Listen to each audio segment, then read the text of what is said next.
You ready? Yep. Let me see if I can find my screen. Actually, I'll do an intro first. Can everyone hear me okay? Okay. So we're at the greenhouse. This is Justin Gardner's greenhouse. We're up at Rivercliff Farm, and 347 acres of basically wildlife habitat that maybe one or two are in cultivation at the moment.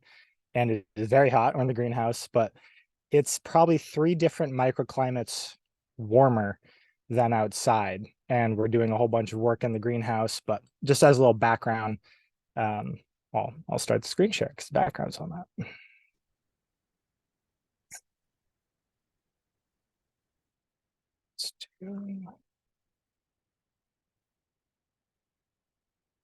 Okay. Can everyone see that all right? Yes. Okay. All right. So I've been doing this farming in some aspect for about 10 years, and Justin's been doing it for probably longer than that, probably double that. He's got to been in the game probably before I started growing anything. But this greenhouse is going to be the test bed for all of the experiments. So listed here is just my history in agriculture. Hawaii. So I did, let's see, Keala Kekua Farm in Big Island. That's west side near Kona. And then Pahoa, southeast side of Big Island, Waianae on the west side of Oahu. So I learned to farm in New Hampshire and then went to Hawaii during the winters to continue my education in permaculture and aquaponics, which is this picture right here, basically using fish in a closed loop ecosystem.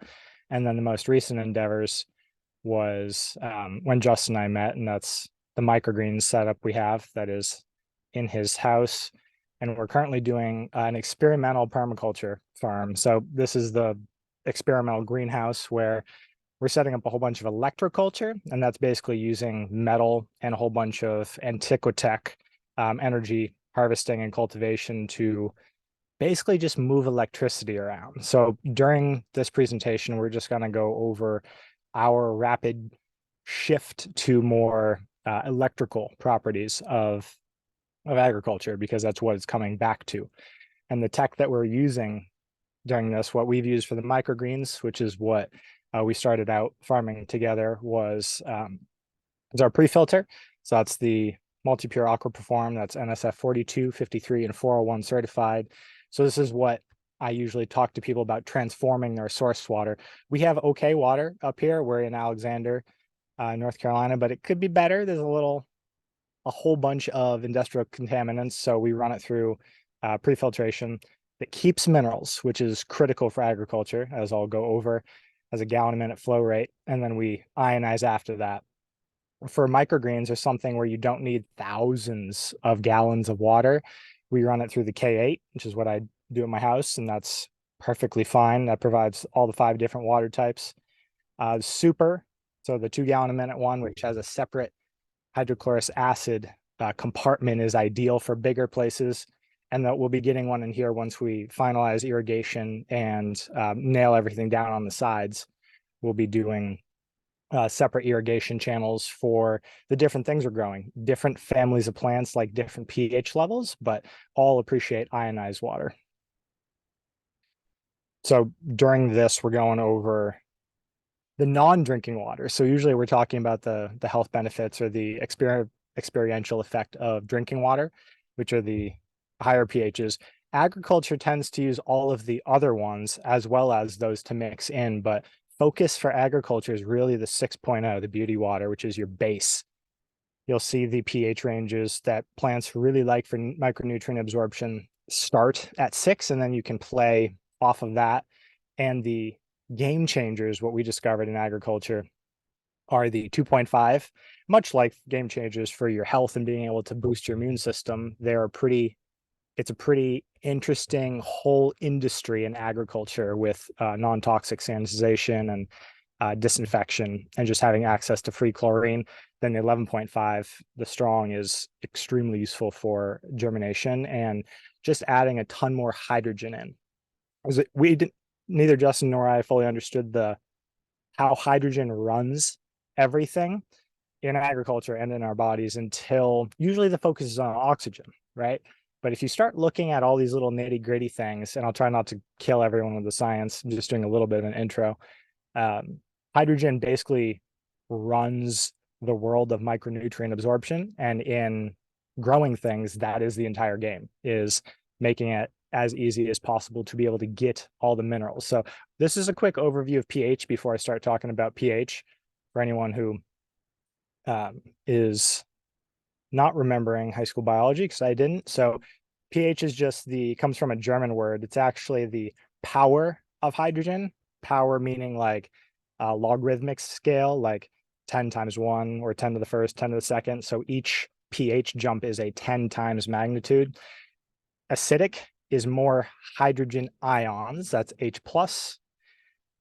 They actually don't exist by themselves in nature. They bond to water. So you actually get an H3O, which is called hydronium. And then alkaline above 7 is OH negative. That's a hydroxide or hydroxyl, depending on the charge. So whenever you see pH and we talk about acidic's below 7, obviously, alkaline's above. And then you'll see a whole bunch of pictures with H plus. This is why we care about agriculture and pH, because all of our micronutrients and macronutrients are pH dependent. Macros, which you'll see when you go to a garden center for your fertilization in the spring, usually is when most people get exposed to the three letters, which is NPK, nitrogen, phosphorus, potassium. And this chart right here, you'll see these bars, the thickness determines ideal pH for them to be absorbed. So the ideal pH for agriculture is somewhere in between 6 and 7. That's where the thickest bar is, where you don't lock anything out. You go too low, you start locking out trace minerals. You go too high, you start locking out nitrogen, other things. So NPK are your big ones. Micronutrients are all of the things that are not needed in such huge quantities. NPK is like stem, leaf, what you worry about if you just need to grow food. Those are the big ones. And then your micros and your trace minerals, much like your body, just determine immune system strength and resilience and just how much they can put up with changes in environment. And then this is the last real sciencey one, promise. This is why hydrogen matters. I don't know if you can see this, but plants exchange hydrogen ions with soil, with fungus as the middleman. You don't need to know any of this, but mycorrhizae is the middleman exchanging soil minerals and plant hydrogen. So that makes everything go around, which is why being able to control the amount of hydrogen with the pH directly from ionized water is such a game changer, because you can basically make sure that you're not ever locking anything out, and all of the microbes, microbial life and species are happy with you. So that's why Ashley's plants look so good, is because most growers spend every day or every other day, if you're on commercial scale, checking pH, dumping in pH buffers.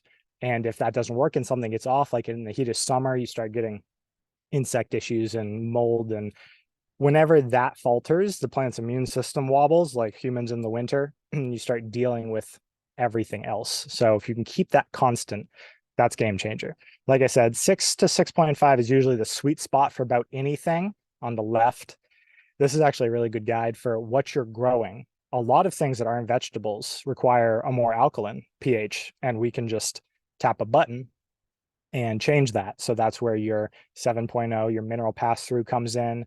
Or what I usually do is, since we know 6.0 comes out, just add maybe 8.5 or 9.0 into it. That'll bring it up quicker, and you need less of it, because remember that pH is a log scale. So any amount of something that's more alkaline will take a little more of it to raise the low pHs up. But basically, vegetables, you're really good around 6.2. So we use the 6.0 beauty water. Almost, you can just do that and they'll be fine. If you want to be really perfect, just mix in a little 8.5, the first molecular hydrogen setting.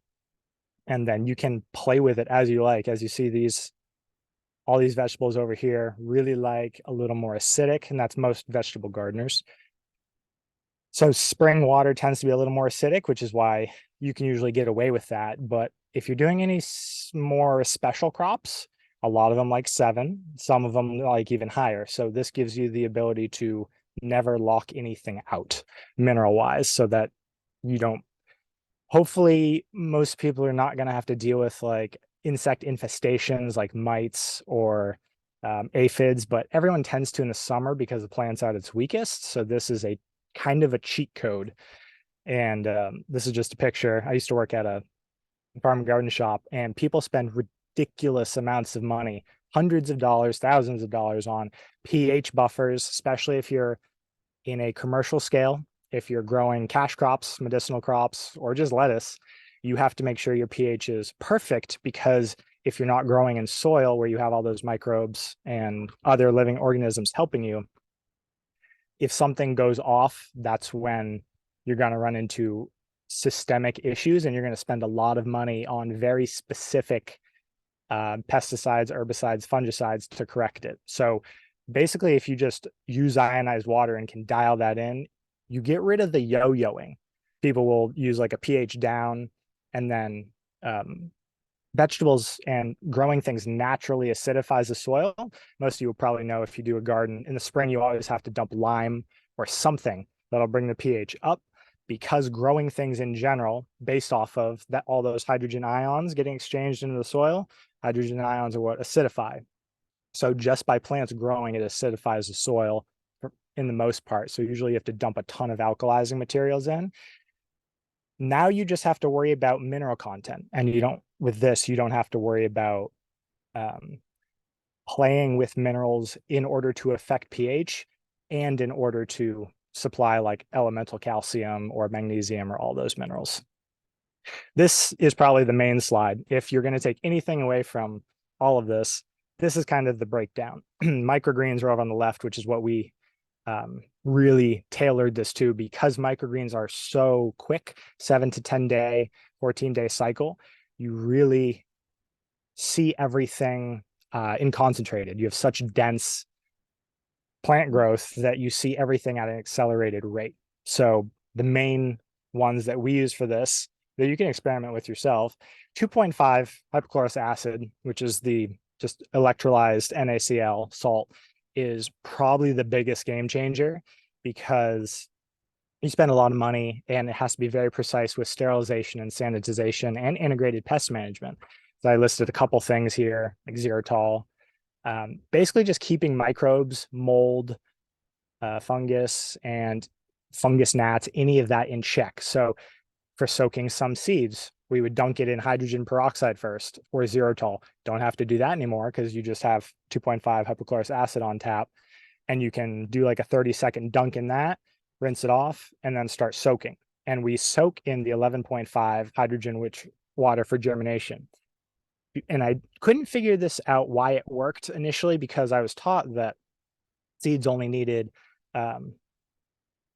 oxygen and moisture to grow. Yeah, they need both, so hydrogen and oxygen. So 11.5 is pretty profound, because it's a ton of hydroxyl groups, so OH, and a ton of molecular hydrogen. So that increases the shell penetration and the fact of the smaller cluster size. So we decreased our pea soaking times. Peas need to be soaked before you seed them for microgreens, like 20 to 40%.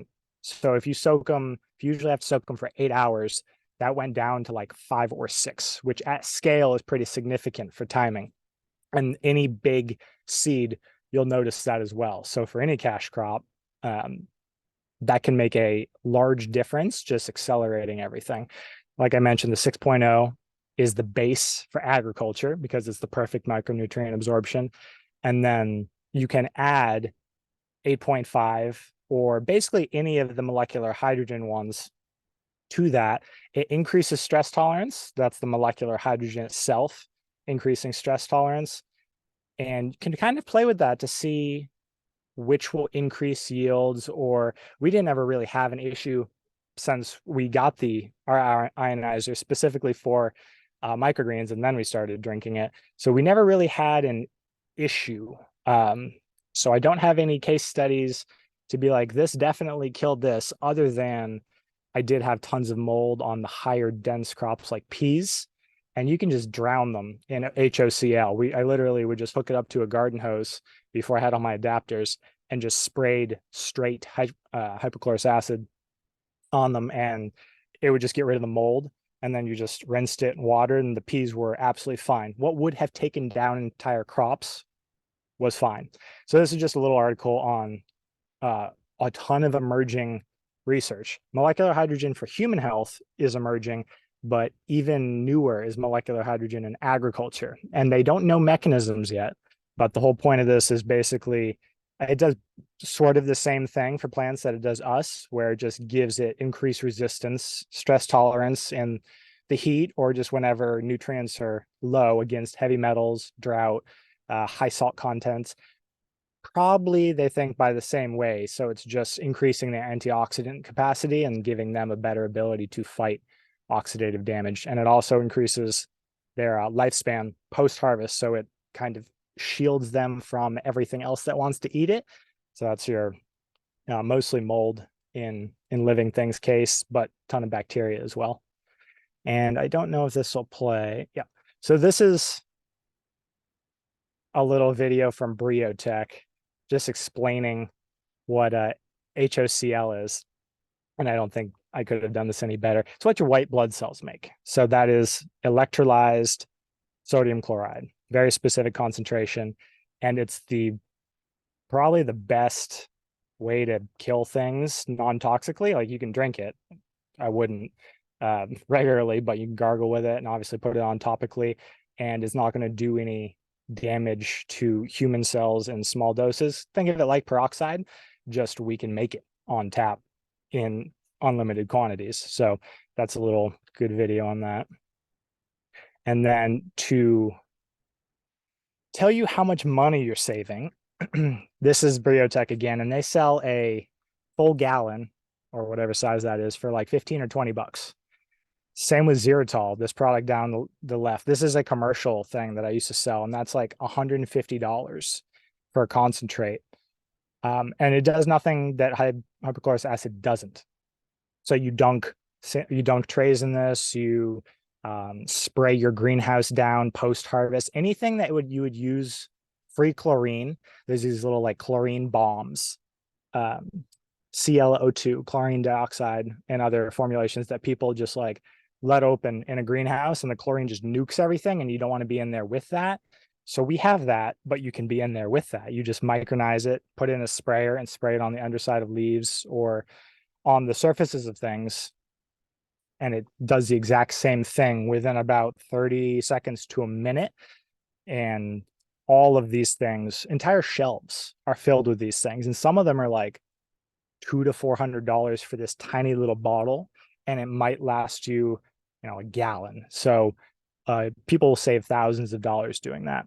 And Ashley linked me this yesterday. This is pretty cool. This is some hard data from ATS Labs on 2.5 and its effect on real pathogens. So this is, they measured 5% fetal bovine serum, so cow droppings in a soil load, and measured for staph, and MRSA, methicillin-resistant staph, E. coli, and a type of pneumonia, and salmonella. And within 30 seconds, it reduced to 99.9%. So it killed everything, basically, in 30 seconds. And that's just what comes out of the ionizer is as potent as anything you would buy. Most people would think of vinegar, hydrogen peroxide, same basic mechanism. So you're oxidizing everything. You're denaturing the outer cell wall of all these microbes and making it so they can't live. The only thing we did an experiment last year with a commercial hemp farm here, they were having a serious insect issue, like 3 different types of mites. And there was only one that it didn't kill on contact. It was actually killing the live ones, but I don't think the eggs were affected. So there might be a shielding on the eggs. But if it can kill any sort of mites are basically the bane of everyone's existence in a commercial endeavor, mites and aphids, just because they wreak havoc. So to not have to pay anything and just be able to push a button and have this on tap is pretty amazing.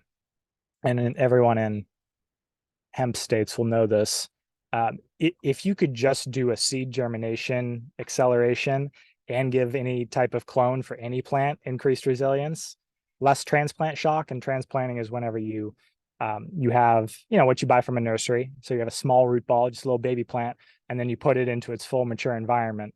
That's a bit of a shock. It's like moving a kid from middle school, ripping them out of middle school and moving them to a different town in the high school. That's transplant shock. So if something's going to go wrong, it's going to go wrong when you move things. So if you can basically bathe them, a lot of people will do like a kelp solution, compost tea, or just something to give it a whole bunch of microbes. And if you can just increase it by feeding it molecular hydrogen and water, if you can increase the resilience that way and give it perfect micronutrient absorption, and then if anything does arise, just spray it down with 2.5 instead of having to go buy. I know plenty of people who are organic and they will use all the OMRI, it's Organic Material Resource Institute, the OMRI approved, the organic approved sprays until they don't work. And then they'll slip in something a little more potent, and then they'll make sure that they give it a little bit of time. And when they have it tested, hopefully there's no residue of that. So you don't have to do that with this. 2.5, I think, could take care of most things, maybe in extreme situations, like a specific type of mite, like I listed. But other than that, it's pretty robust. And so that's all the slide I have. That was a whole bunch of science. Does anyone need anything clarified, or did something make absolutely no sense whatsoever? I think everyone's muted. So we had a question from Connor. He's saying, so adding a little bit of 8.5 won't raise the pH by much. It will just add extra available hydrogen. Correct. If you start with with 6.0, unless you're doing an acid loving plant, so I could go back to that slide, but basically if you're doing like rose or berry, or there's some things that just really like crappy north facing acid soil, that might affect micronutrient absorption. But if something is acid loving, it's not getting that nutrient, a lot of that nutrient anyway. So the things that are acid loving probably wouldn't get too much shock from it. But yeah, I would do that. So I'm actually going to start doing that because I didn't know the entire benefit of molecular hydrogen. We were just using the 6.0 and adding a little pass through, just clean mineral water in to raise it a little bit. But yeah, I'm going to start playing with adding, like, maybe for 5 gallon of 6.0, I would put a cup of 8.5 in, or maybe a quart or something like that, and seeing what happens. But right, you're not going to hurt anything because there is the molecular hydrogen does not affect the pH. So that's just the hydroxyls that affect it. But the acids are usually much stronger, right? So pH in general, alkaline is just the opposite of acid, as in everything is measured in acidity, and it's much easier to acidify than to raise. So adding a little bit of a 8.5 probably won't hurt the 6.0, and it might give you perfect range, like 6.4, 6.5. Thank you. And then we have a question from Tani. Does the 2.5 always have to be fresh to have the potency, or can it still work if it's been in a jar for a few days? 3 days. So we were testing that last year, and you can the pH will start changing too, but that's why it's non-toxic, because the chlorine is so dissociative. 3 days ish, and it's not going to be full potency, but like I said, we're spitting out high concentrations of 2.5. And all of these companies like Briotech that I listed are knocking their concentration down to 0.04%. So like take a gallon of 2.5 and cut it in 20, and that's what they're selling. So if you're using full power, that's why it's good for a couple days, because it's going down to what you would buy at a store. That's kind of where it stabilizes too. It'll turn back into salt if you just leave it outside for a while. It off gases quickly, which is the nice part because it doesn't hang around. It's non-toxic. And then, are you using enhancer made with salt for a super, or what enhancer? We're using the Enagic enhancer. correct? Right. The electrolysis enhancer. You can make it yourself, but I wouldn't because it's real hard to get that molarity. I think it's around 17%, but yeah, the electrolysis enhancer will spit out that perfect.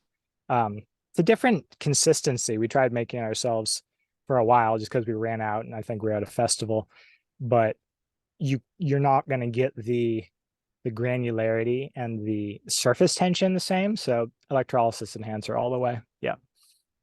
We'll have a super in here once the irrigation gets redesigned, run through a multi-pure first, although we have pretty good water at the greenhouse, so we might not need a multi-pure just so we can keep that 2 gallon a minute flow rate. But yeah, just the enhancer it comes with is perfect. Nothing special needed.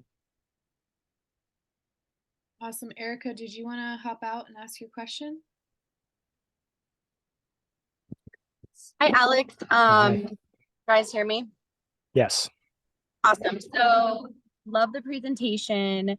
Obviously, I'm in a completely different climate out here with Colorado. A Yep. lot of farmers and permaculture farms and organic farms that I am connected with are using their water very sparingly. So, me to bring a product like this to them, I'm just curious, like, what would your take be? Because sometimes their wells run out of water, so their plants are becoming resilient. We have Drylands Agroecology Research Farm who is testing all these permaculture theories with food forests in Colorado, which you don't ever hear of, using very minimal water. And so I'm just wondering, from your expertise and your permaculture background, I guess, like, what would you bring to them, or how could this be a solution? Because I don't even know if they're using anything for pests. I'm sure they are. They're not super commercial, but they have CSAs and they're giving food to the community, so they're definitely producing food and probably have some issues. But I was just curious if you could touch on that for me.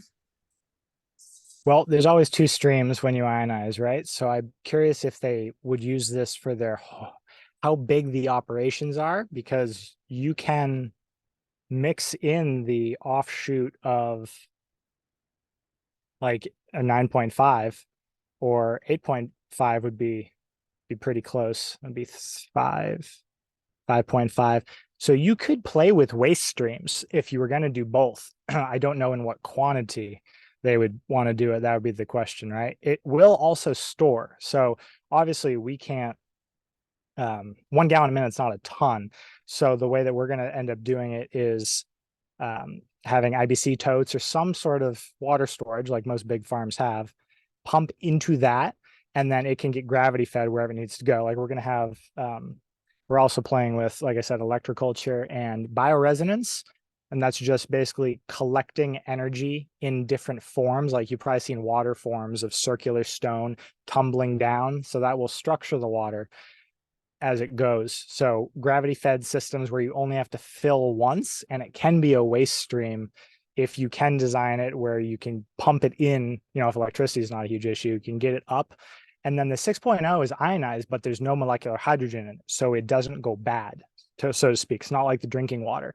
So it can just hang around in a clean container that's not going to leach plastic, hopefully, and be used as necessary, much like just water catchment into a barrel or something. The only benefit of doing it with this is obviously you can clean it first, because even rain is tainted at this point. The water cycle isn't all that clean. So water catchment's good as long as you have some way to filter it. So permaculture is great at water storage as one of the principles.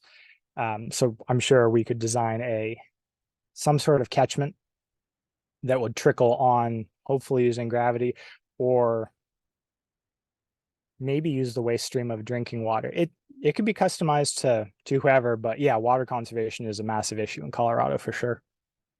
Did that help at all?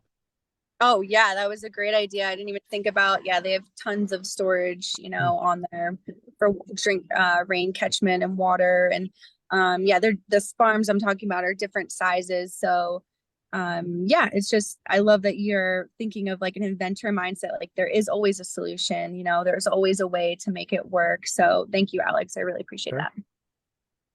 Our Answer the last question. question on here is, if you are working with a wicking method, how long does the water stay pH balanced for? So we did do the wicking method for microgreens. Balance is an interesting. So if you do 6-0, it's staying that for until it interacts with something, basically until it reacts with metals. Wicking method in what context, I guess, but the 6.0 will stay there as long as until it touches a metal.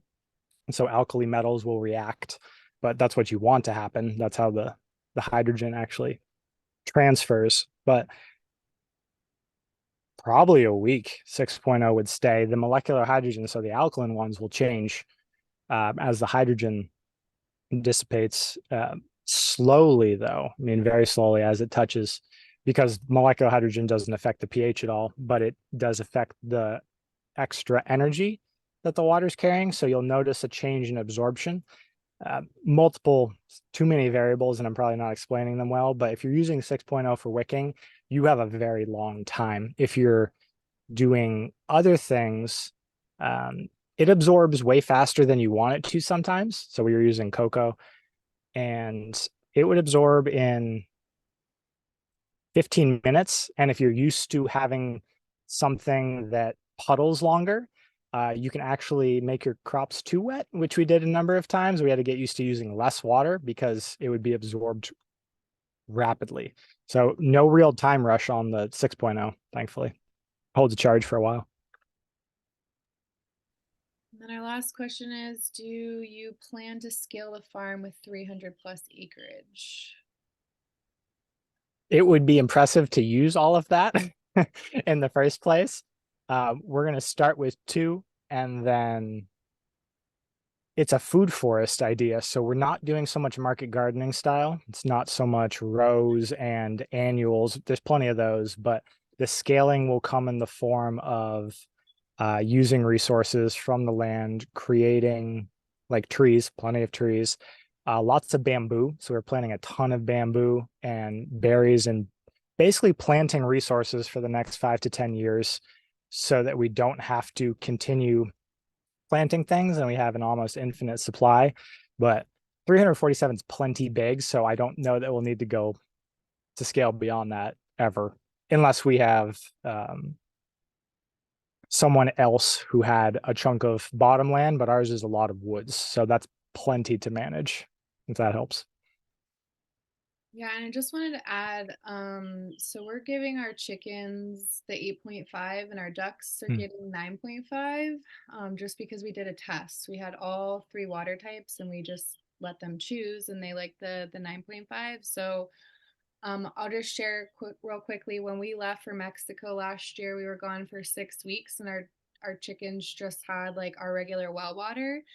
And when we got back and they were able to get the ionized water again, they were producing like 2 to 3 times more eggs a day just from that absorption. So they don't obviously do that every day, but when they have that ionized water, they're definitely healthier. They don't have we haven't had any issues with them. So I know there's, if you aren't in the Kangen and Grow group on Telegram and you want to be, there's definitely lots of farmers and animal homesteaders in there, but there was a woman in there that says she sprays all of her horses with 6.0 and it protects them from fleas and flies and things like that. And so it's just a huge, like, again, this machine is so freaking versatile. It can be used in so many different applications, and I just don't want to forget, we talk about people, we talk about plants, and I definitely don't want to forget the animals, because they definitely are a big part of our lives. And yeah, I just think like if if we get better energy, less stress, or more stress resistance, more homeostasis in our bodies from drinking this water, and plants do just the same with animals. So this can be used really in any application. Any living organism on the planet is going to benefit from this technology. And thank you so much, Alex, for sharing the greenhouse. Is there any last questions before we hop off? Awesome. Thank you all so much for being here. We will get the replay link posted in the Telegram group. And if there's Well, there's one more. Hold on, Ashley. How big is your hot tub, Ashley? mine's 350 gallons. So how much 2.5 would you need for 500? Probably not much. I mean, it depends. Like if you have a lot of people using a hot tub and like realistically, are they actually showering, like getting the bacteria off their skin and their hair before they enter? Probably not. And just, if it's personal use and it's not commercial, like do what you want, test the ppm. If it goes above 1,000, definitely dump that.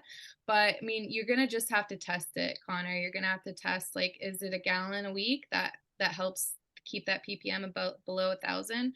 But for us, we have a commercial, like we're getting Airbnb guests. We have to use a chlorine solution because that's just what's the legal ramifications by using Airbnb. But for you, if it's just friends and stuff like that, I would say a gallon. That one's pretty strong.